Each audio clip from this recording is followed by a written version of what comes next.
오늘은 잠언에서 배우는 지혜라는 주제로 나누고자 합니다. 여러분, 잠언의 진수가 뭘까요? 무엇이 그토록 많은 이들의 마음을 끌까? 이런 생각해 본 적 없나요?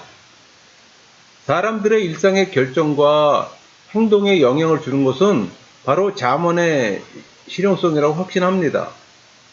잠언은 많은 이들의 마음을 사로잡는 그 메시지를 다양한 방식으로 외치고 있습니다. 바로 하나님의 지혜를 실행에 옮기라는 거예요. 잠언은 인생에 대한 약속이나 불변의 법칙을 써놓은 책은 아닙니다. 여러분, 잠언은 히브리 문학의 시 형태로 쓰여졌습니다.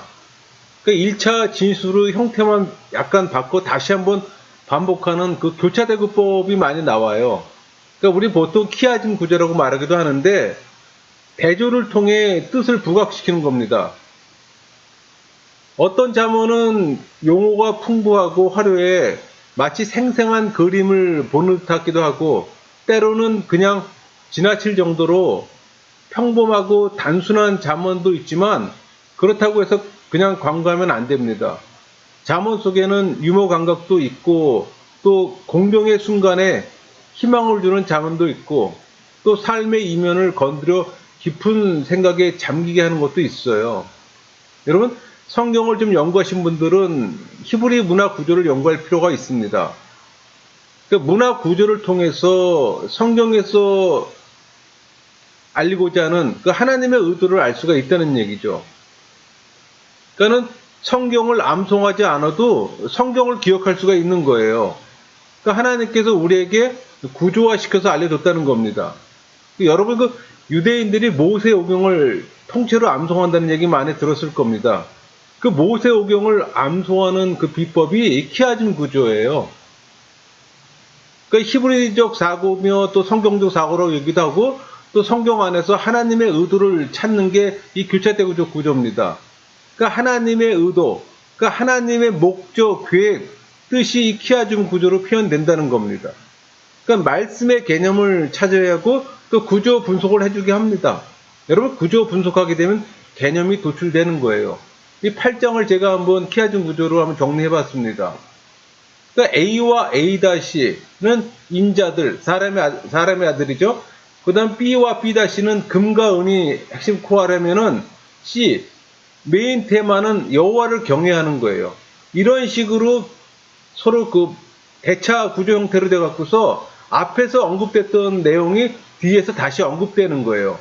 그 당시 많은 사람들이 성경을 접할 수 없던 상황에서 입으로 전하는 구전 문학의 형태로서는 이것처럼 좋은 게 없어요. 다시 한번 반복을 하는 건 중요하잖아요. 고대 히브리 기자들이 기록한 이 잠언의 살아있는 지혜는 여러분의 마음을 사로잡을 겁니다. 잠언 말씀이 오늘날 우리 삶에 살아 움직이는 지혜가 되어 현대인들에게 가정, 직장, 교회 생활 등 구체적인 삶의 영역에서 형통하게 사는 법을 가르쳐 줍니다. 그래서 많은 이들이 성경의 다른 책을 읽지 않아도 잠언을 읽는 이유이기도 해요. 여러분, 우리 무기력한 삶을 사는 사람들 보면 말은 안 해도 그들의 신념은 어떤 생각을 갖고 있는 거 아니? 언젠가 어쩌다 내 인생은 좋아질 거야. 언젠가 형편은 나아질 거야. 이런 생각들을 해요.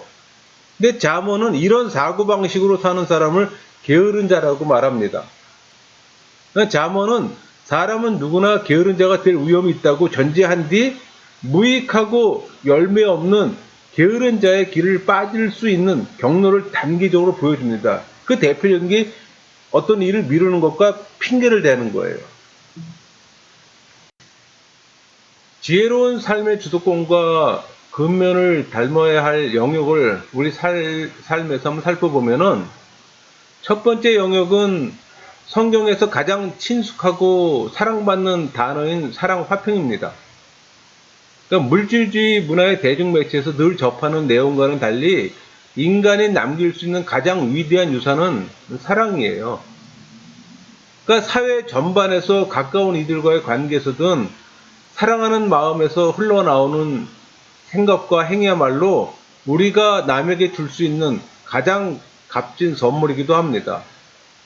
여러분, 그 갈등 관계에서 정서적 거리감이 커지면 그만큼 갈등도 커집니다.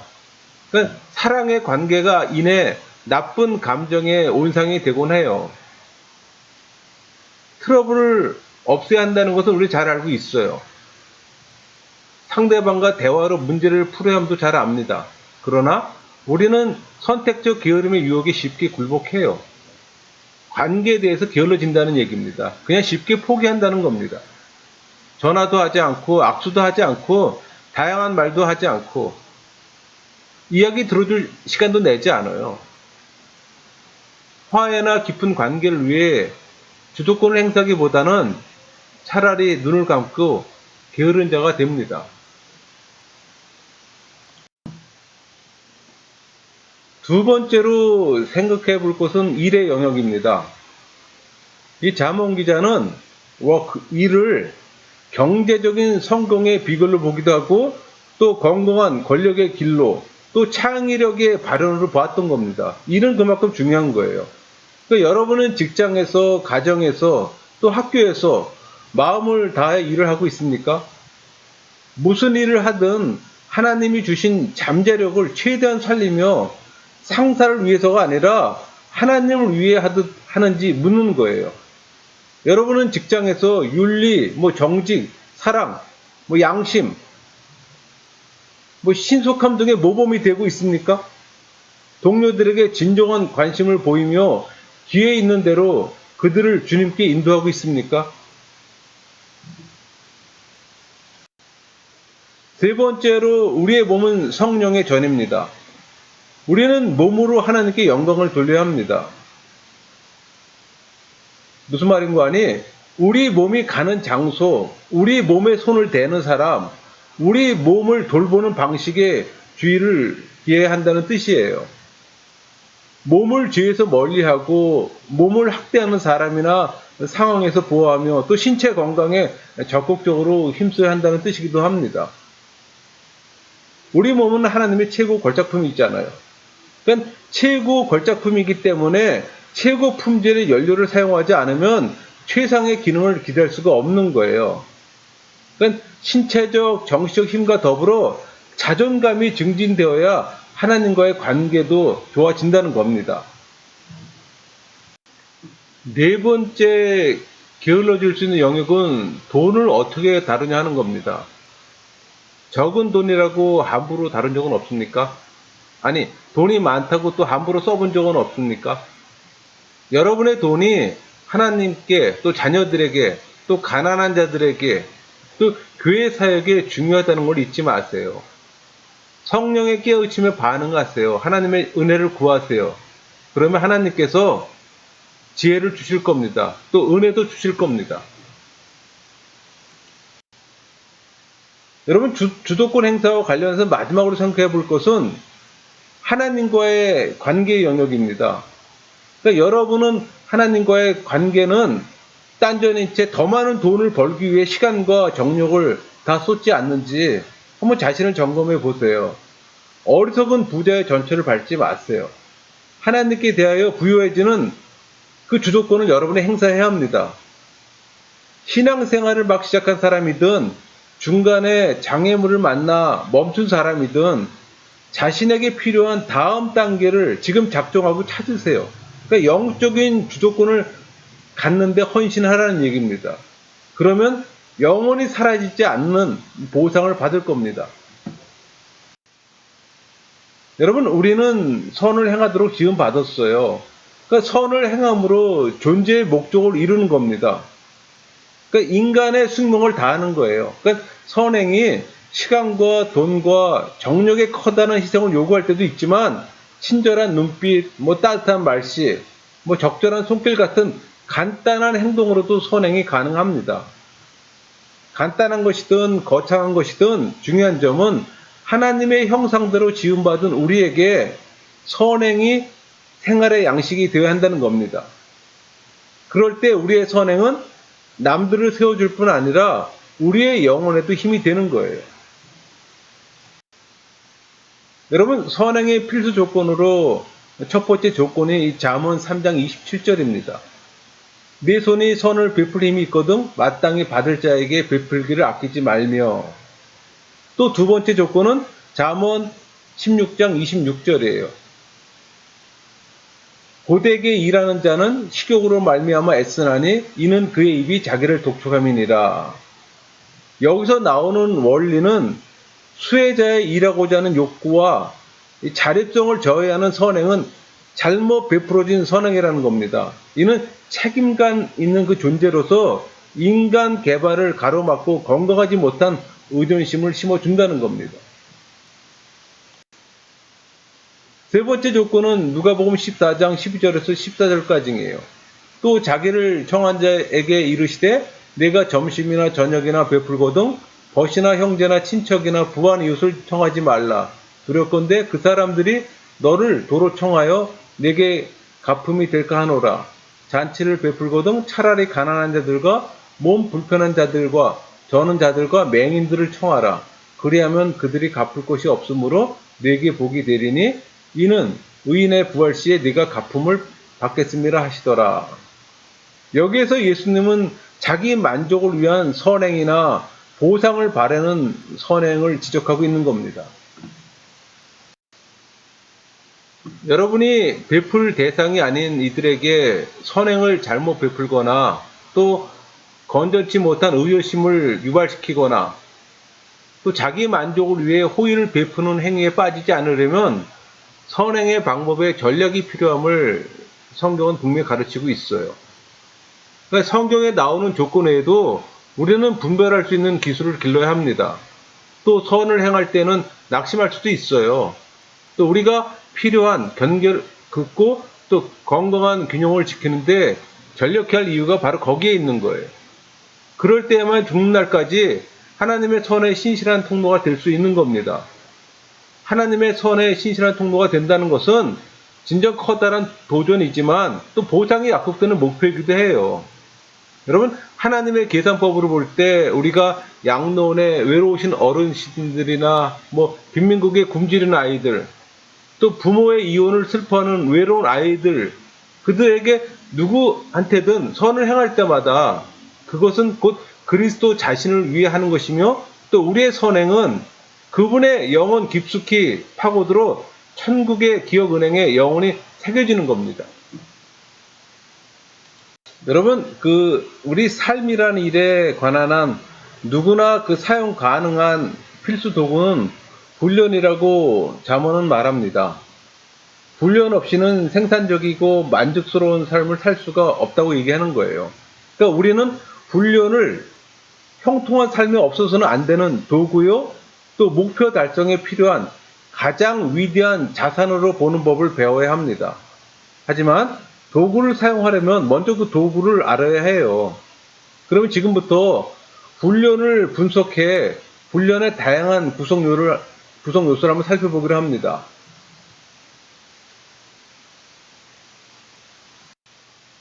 첫 번째 훈련의 구성 요소는 목표를 높게 정하는 거예요. 그러니까 훈련을 요할 만큼 도전적인 목표가 없다면 굳이 훈련할 필요가 없잖아요. 목표가 낮으면 열성도 없고 성취의식도 없어요. 자칫 시간 낭비가 됩니다. 훈련의 두 번째 구성 요소는 즐거움을 유보하는 거예요. 그러니까 즐거움을 유보한다는 것을 고생과 낙의 순서를 배열하는 문제에 지나지 않아요. 먼저 고생에 부딪혀 이겨낼 때 낙이 올 날이 확실히 보장된다는 겁니다. 그러니까 우리 인간은 자신의 인생에 대한 궁극적 통제력이 없어요. 우리는 죄와 고난의 현실이 우리가 예상하지도 선택하지도 않는 길로 우리를 몰아가는 세상에서 살고 있습니다.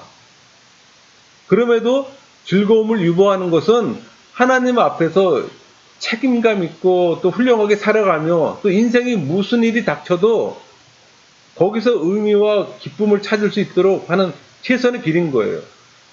이것은 인생의 모든 영역에서 예외 없이 적용됩니다. 여러분, 훈련의 세 번째 구성 요소는 성인에게 해당되는 잠언 말씀인 성적인 죄의 밀어남에서 찾을 수가 있습니다.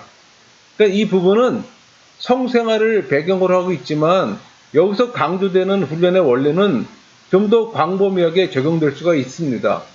이 세 번째 구성 요소를 사전 결정의 원리라고 보통 얘기합니다. 그러니까 잠언의 첫 몇 장에는 한 가지 주제가 구구절절 그 방식만 다르게 표현되어 있는데 곧 성적인 죄를 면하려면 미리부터 성적 유혹을 피하기로 작정해야 한다는 겁니다.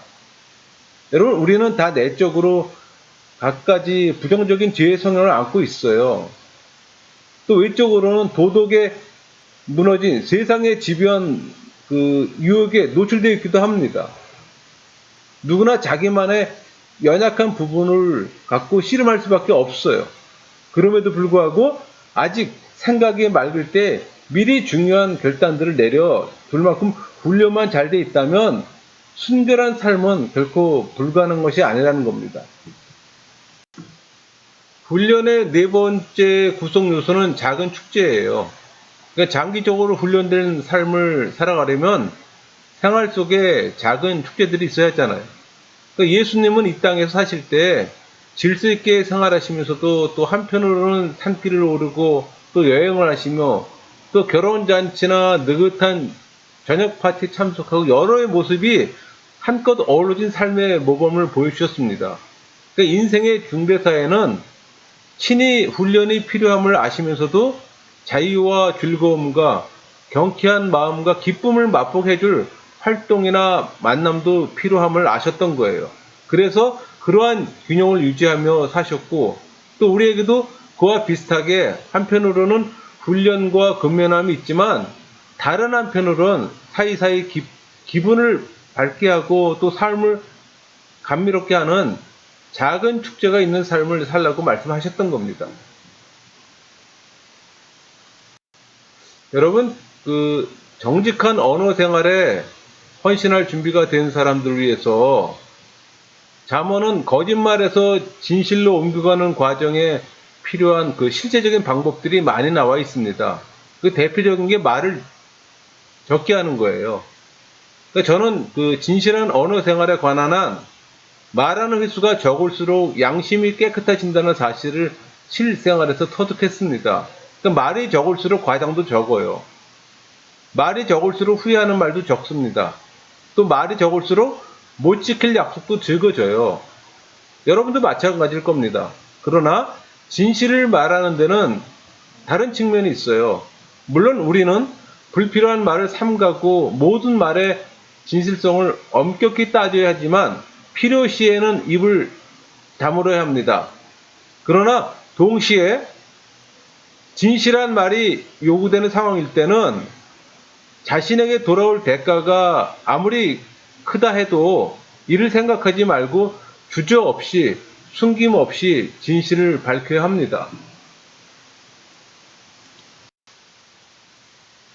잠언 3장 3절을 볼까요? 인자와 진리가 내게서 떠나지 말게 하고 그것을 내 목에 매며 내 마음판에 새기라. 잠언 3장 3절에는 진실을 지키고 또 진실을 밝히라는 명령만 있는 것이 아니라 진리가 인자와 짝을 이루고 있음을 잘 보여주고 있습니다. 말씀을 마음판에 새기고 목에 두르되 그때 새길 낱말이 하나가 아니라 둘이라는 사실을 지금 잠언 기자는 힘주어 말하고 있어요. 진리와 인자가 함께 있는 겁니다. 에베소 4장 15절 볼까요? 오직 사랑 안에서 참된 것을 하여 범사에 그에게까지 자랄지라. 그는 머리니 곧 그리스도라. 이 4장 15절 말씀에 따르면 그리스도를 닮기 위해서는 사랑 안에서 참된 것을 말하는 기술을 배워야 합니다. 진리와 인자, 진리와 사랑, 또 진리와 은혜를 말하는 구절도 있어요. 이렇게 진리의 인자, 사랑, 은혜가 잘 조화를 이룰 때 우리의 말은 변화의 힘을 갖게 되는 겁니다. 인생의 동행에 대해 잠언은 몇 가지 경고의 말을 합니다. 잠언 13장 20절 볼까요? 지혜로운 자와 동행하면 지혜를 얻고 미련한 자와 사귀면 해를 받느니라. 이것은 사람을 잘 선택하면 긍정적인 방향으로 성장할 기회가 커진다는 말입니다. 그러니까 건전한 판단력을 기르고 싶거든 현명한 결정을 잘 내리는 사람을 선택해야 합니다. 또 신념을 키우려거든 신념을 굳게 지키는 사람을 찾고 배워야 합니다. 하나님과 더 가까이 동행하고 싶거든 영적 훈련에 우선순위를 두는 이들의 영향권 안에 있어야 합니다. 여러분, 사람을 올바로 선택한다는 것은 자신의 발전을 위해 하나의 팀을 구성하는 것과 같아요. 이는 그 바른 길로 진보하려는 노력에 큰 힘이 될 겁니다. 하지만 그 반대의 경우 또한 사실이에요. 미련한 사람은 우리를 파멸시킬 수도 있습니다. 이제 각 특성을 좀 더 자세히 한번 살펴보기로 하죠. 13장 20절 볼까요? 지혜로운 자와 동행하면 지혜를 얻고 미련한 자와 사귀면 해를 받느니라. 여러분, 이 말씀은 교만한 눈을 가진 자와 가까운 관계를 맺는 것을 피하라는 겁니다. 또 피해야 할 사람은 거짓된 혀를 가진 자예요. 그러니까 진실하지 못한 사람과 상처받지 않으면서 가까이 지낸다는 것은 거의 불가능합니다. 그런 사람을 택하면 언젠가는 속임을 당하든지 배반을 당해 대가를 치르게 되어 있답니다. 또 실제 그런 일들이 종종 있고, 더 불행한 것은 진실을 경솔히 대하는 자와 동행하면 우리도 그런 사람이 될 소지가 크다는 겁니다. 다음으로 조심해야 할 사람은 그의 손으로 무죄한 자의 피를 흘리는 자입니다. 피를 흘린다니까 뭐 칼로 찌르고 그런 게 아니죠. 본문이 말하는 그 원리의 적용 영역은 육체적인 피 흘림보다 더 넓어요, 여러분. 그러니까 무지한 자들을 짓밟을 수 있는 길은 너무나 많습니다. 그것은 강한 사람이 약하고 무력한 자에게 악한 영향을 가할 때마다 생길 수 있다는 겁니다. 하나님은 그런 일을 언제나 미워하세요. 그런 사람과 같이 다니면 언젠가 나도 그 사람의 무신경과 권력 남용의 피해자가 될 것은 뻔한 겁니다. 더 심한 것은 그들이 생각하고 말하고 행동하는 방식이 나한테도 옮겨지기 시작한다는 겁니다. 다음으로 피할 사람은 거짓을 말하는 망령된 증인입니다. 이는 언뜻 보기에는 거짓된 혀를 가진 자에 대한 두 번째 경고와 비슷하기도 해요. 그러나 여기서 경계의 대상이 되는 것은 거짓말 중에서도 특히 중상모략하는 혀입니다. 제3자에 대해 불리한 정보를 흘리는데 빠르거나 민감한 사실에 대해 비밀을 지키지 못하는 사람을 보고도 오동길로 되돌아가야 합니다. 끝으로 우리의 성장에 제외시켜야 할 사람은 형제 사이를 이간하는 자예요. 우리 잠언 16장 28절 볼까요? 패역한 자는 다툼을 일으키고 말쟁이는 침한 것을 이간하느니라. 이 잠언 16장 28절에 이 패역한 자는 다툼을 일으키고라고 표현하고 있습니다. 잠언은 그런 사람을 패역한 자, 즉 악한 자라고 말해요. 그러니까 잘못된 길을 가기로 작정한 자라는 겁니다. 그러니까 다툼을 일으키는 사람 대신 용서하는 마음, 화평케 하는 마음을 갈등을 신속하게 해결하기 위해 힘쓰는 사람을 찾아야 합니다. 어느 관계든 갈등이란 불가피해요. 다만 관련된 당사자들이 성령의 내적 도전에 순종할 뜻만 있다면 갈등은 개인의 성장과 서로의 깊은 연합에 좋은 계기가 될 수도 있어요. 그러니까 겸손한 영혼, 정직한 말, 섬기는 손, 청결한 마음, 듣는 귀, 화해의 심령을 지닌 소수의 무리에 둘러싸여 있다면 얼마나 좋겠습니까? 그런 사람들과 인생을 함께 걷는다면 더더욱 좋은 거죠. 여러분, 아직 결혼하지 않았거나 결혼을 앞둔 부모라면 관심을 갖고 들을 내용입니다. 대부분의 생각과는 반대로 성공적인 결혼에 대해 연구하는 사람들이 내린 결론은 장기적으로 볼 때 성공하는 관계의 가장 큰 변수는 유사성이라는 겁니다. 요컨대 중요한 부분에서 다수의 유사점이 있어야 한다는 겁니다. 우리는 반대 유행에 끌린다는 얘기를 자주 들어왔어요. 여러분, 반대 유형이 서로 끌리는 것은 사실입니다. 연구에 따르면 초기에 서로 끌리던 바로 이 점이 나중에 가서는 오히려 서로를 서로 밀어내는 경우가 많다고 합니다. 그러니까 부부 간의 성격 차이가 반드시 나쁘다는 말은 아니에요. 그러나 중요한 부분에 유사성을 기초로 하지 않고 차이점과 반대되는 면에 매력에 입각한 결혼은 10중 8구 문제에 빠지게 되어 있다는 겁니다.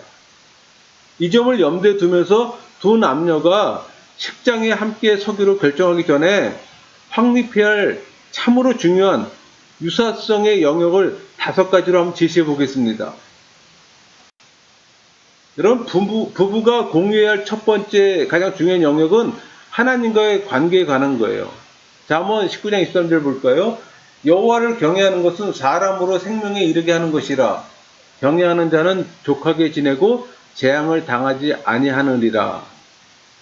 하나님을 아는 것이 생명에 이르게 하는 것이라면 이야말로 행복한 부부관계의 중요한 열쇠요. 또 부부가 반드시 공유해야 할 사항이라는 결론이 나옵니다.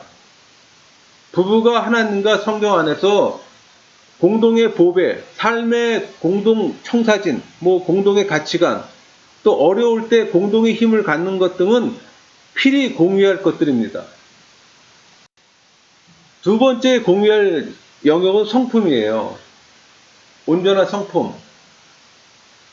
이 온전한 성품은 사람을 바른 길로 인도해서 결국 보상을 얻고 또 하나님께 영광 돌리게 하지만 속이는 언행은 사람을 패망으로 이끕니다. 이것이 배우자 선택에 주는 의미는 자명합니다. 어떻게 감히 성실하지 못한 사람과 만족스러운 결혼을 꿈꿀 수 있겠느냐는 거예요. 하나님과 다른 사람 앞에서 성실하게 살려는 자라면 바로 그 목표를 공유하는 사람과 결혼해야 합니다. 이것이 성품의 공유예요. 필히 공유할 세 번째 영역은 정서적 건강에 관한 겁니다. 이는 두 사람의 정서 구조나 정서적 건강의 진척도가 똑같아야 한다는 말이 아니에요. 오히려 과거의 비밀, 상처, 후유증 따위로 동반의 미래가 위협하지 않도록 서로의 정서적 이력을 잘 알고 있어야 한다는 말입니다. 네 번째 공유할 영역은 대화예요, 여러분. 두 사람의 깊은 수준의 대화를 나눈다는 것은 듣기에는 쉽지만 실제로 쉽지 않아요. 우린 서로 대화가 안 돼. 이런 말을 자주 하게 되면 그 실패하는 결혼이 되기 쉽다는 겁니다. 진실된 대화를 나누는 것은 절대적으로 중요하죠. 다섯 번째 공유할 영역은 신체적 매력에 대한 겁니다. 그러니까 하나님은 인간 개개인을 특정 대상에게 강한 매력을 느낄 수 있도록 지으셨어요. 강한 매력이 연애 기간에 성적인 자제를 어렵게 하는 것도 사실이지만 성경은 혼전 성관계를 금하고 있으니 또 이 점에 대해서 실수하지 않기를 바랍니다. 나중에 그만큼 보상이 있어요. 많은 부부들이 매력 요인을 결혼 생활 가운데 어려운 시기를 통과할 때 도움이 되도록 하나님이 주신 선물이라고 저는 확신하고 있습니다. 여러분, 잠언 기자는 5장 18절 네 세문을 복되게 하라. 네가 젊어서 취한 아내를 즐거워하라. 네가 젊어서 취한 아내를 즐거워하라고 지금 말하고 있습니다. 이 말에 견고한 부부관계의 첫 번째 조건이 나와 있는 거예요. 바로 결혼의 영속성입니다. 결혼이란 가정 형성의 주춧돌이잖아요. 그러므로 사회 기초 단위인 가정을 굳건히 하는 유일한 길은 영속적인 결혼을 확립하고 유지하는 거예요. 그러니까 잠언 기자가 알고 있는 유일한 결혼은 평생을 해로하는 결혼입니다. 그러니까 젊어서 취한 배우자를 즐거워하세요. 한번 결혼하면 끝까지 지키세요. 타협점을 찾으세요. 또 남의 도움을 받으세요. 금식하고 기도하며 도전, 재도전 하세요. 무슨 일이 있든 사력을 다해 결혼을 지키세요. 부부관계가 최대한 좋게 하는 것도 필요합니다. 다른 길이 없어요. 견고한 부부관계는 든든한 가정의 열쇠입니다. 여러분, 자녀 이야기로 들어가기 전에 우선 잠언에서 그 견관, 결혼의 천적 중에 하나로 꼽는 문제를 짚고 넘어갈 것이 바로 간음죄예요. 잠언 기자는 간음하는 자는 누구나 무지한 자로 알 수 있을 만큼 간음이란 철저히 파괴된 행위라고 말합니다. 6장 32절 보세요. 여인과 간음하는 자는 무지한 자라. 이것을 행하는 자는 자기의 영혼을 망하게 하며. 무지한 자라고 얘기하잖아요. 여러분, 적대감과 수치심을 남기는 이 두 가정의 배우자와 자녀를 파괴하는 이 무지한 자가 아니고서는 누가 감히 하겠습니까? 말도 안 되는 일이니 하지 말라고 지금 잠언은 말하고 있는 거예요. 잠언 24장 25절 볼까요? 네 부모를 즐겁게 하며 너를 낳은 어미를 기쁘게 하라. 이 말씀은 절대적이죠. 또 시편 127편 3절 볼까요? 보라, 자식들은 여호와의 기업이요 태의 열매는 그의 상급이로다. 그의 상급이라고 되어 있습니다. 그러니까 자녀는 하나님이 주신 보배예요. 그러므로 자녀는 그에 합당한 대우를 받아야 합니다. 또 자녀는 귀히 여김과 존중을 받아야 하고 부모의 뜨거운 사랑의 고백도 수없이 들어야 합니다. 사랑의 표현이 호흡만큼이나 자연스러운 환경 속에서 자라게 합니다.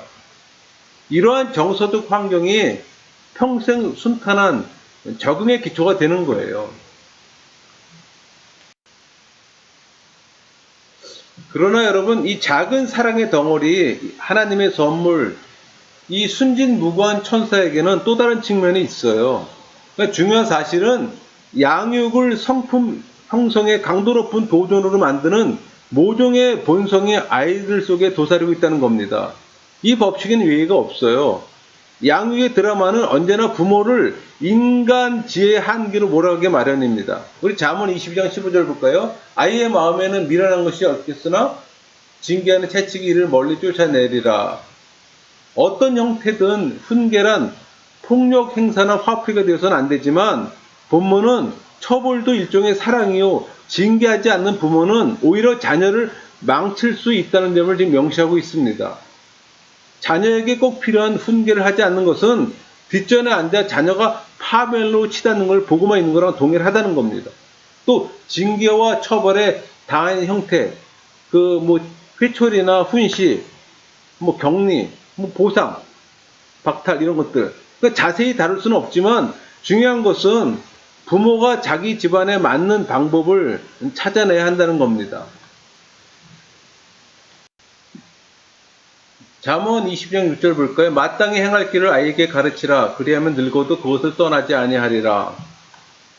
이 말씀은 두 가지 차원에서 이해할 수 있는데, 하나는 그 자녀 양육에 대한 일반적인 진리로 그 자녀가 어릴 때 부모가 길러주는 습관이 결국 아이의 삶에 뿌리를 내려 아이 것이 된다는 사실입니다. 예컨대 그 진실한 말, 동정심, 친절, 타인 존중, 근면, 책임 이런 걸 가르치면 언젠가는 아이가 그런 가치관을 자기 것으로 내면한다는 거예요. 마찬가지로 아이들에게 그들을 사랑하시는 하나님이 계시고 또 그들 죄값을 치르시고 삶을 인도해 주시길 원하시는 주님이 계시다는 것도 깨닫게 해주면 대개는 그 영적 유산을 자기 것으로 삼는다는 겁니다. 여러분, 자녀 양육의 도전에 직면한 모든 이들이 잊지 말할 것은 하나님의 도움이 언제나 예비되어 있다는 사실입니다. 창세로부터 지혜롭고 사랑 많으신 우리 아버지 되신 그분은 기꺼이 우리를 이끄사 든든한 가정을 세우는데 그 필요한 사랑과 지혜를 채워주실 겁니다.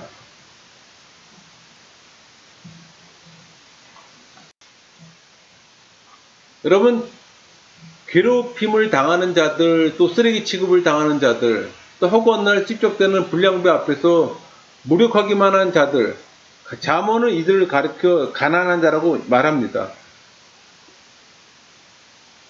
물론 이는 경제적, 사회적, 직업적으로 고생하는 자들을 일컫는 말이지만 정신적, 신체적, 정서적, 영적으로 고생하는 자들을 통틀어 말할 수도 있어요. 여러분, 가난한 자로 표현된 이 광범위한 범주의 사람들에게 그리스도의 제자인 우리는 어떻게 반응해야 하는가 또 생각해 볼 수 있잖아요.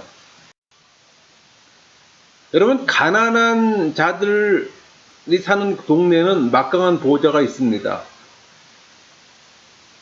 가난한 자를 건드리는 것, 곧 나를 건드리는 거라고 하시는 막강한 보호자, 그분이 바로 하나님이 있어요. 여러분, 잠언서 전체를 통해 하나님은 가난한 자들 향한 특별한 관심을 갖고 계십니다. 또 궁핍한 자를 무시하거나 학대하는 것은 곧 하나님에 대한 모욕과 같다고 분명히 하셨어요. 그러므로 우리는 하나님의 마음이 가난한 자와 얼마나 가까이 계시며 또 그 고통을 얼마나 깊이 느끼시고 계신지를 깨달아야 합니다. 또 진정으로 하나님을 따르를 원한다면 그분의 관심사에 우리도 관심을 갖고, 그분이 마음 아파하는 거에도 우리도 마음을 아파하고, 그분이 옹호하는 자들에 대해서 우리도 옹호자가 되어야 함을 또 깨달아야 합니다. 그 잠언이 우리에게 주는 메시지예요. 우리 잠언 28장 27절 볼까요? 가난한 자를 구제하는 자는 궁핍하지 아니하려니와 못본 채 하는 자에게는 저주가 크리라. 이 말의 그 숨은 뜻은 가난한 자에게 마음을 열려면 우선 첫 단계로 눈을 떠야 한다는 겁니다. 외면하고 싶은 유혹을 물리쳐야 하는 거예요. 두 번째는 눈이 뜨면은 당연히 마음이 동정심의 씨앗으로 부풀기 시작합니다. 또 그 씨앗이 자라려면 실제 봉사 행위를 통해 직접 가난한 자를 접해야 하는 겁니다. 여러분, 가난한 자와 직접 사랑의 관계를 맺는 거예요. 일단 나눔과 봉사에 눈을 뜨고 손을 내밀게 되면 자연히 마음이 넓어지기 마련입니다. 하지만 궁핍한 자들과 직접 관계를 맺는 것보다 동정심 함양에 더 좋은 길은 없습니다.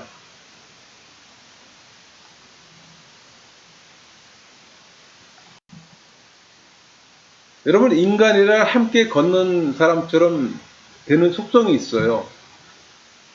그러므로 동정심 많은 이들과 동행하면 동정심 많은 자가 됩니다. 요지는 분명해요. 주님과 가까이 동행하면 그분의 사랑이 마음속에 뿌리내려 자라가는 것을 보게 될 겁니다. 그분을 본받고 싶어질 겁니다. 가난한 자에게 눈뜨고 가난한 자에게 손 내밀며 가난한 자와 관계를 맺기 원하게 될 겁니다.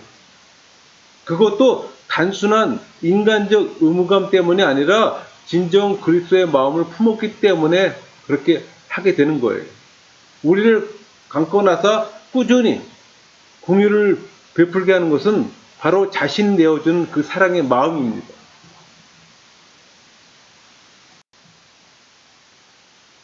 너는 마음을 다해 여호와를 의뢰하고 네 명체를 의지하지 말라. 잠언 기자는 얘기하고 있어요.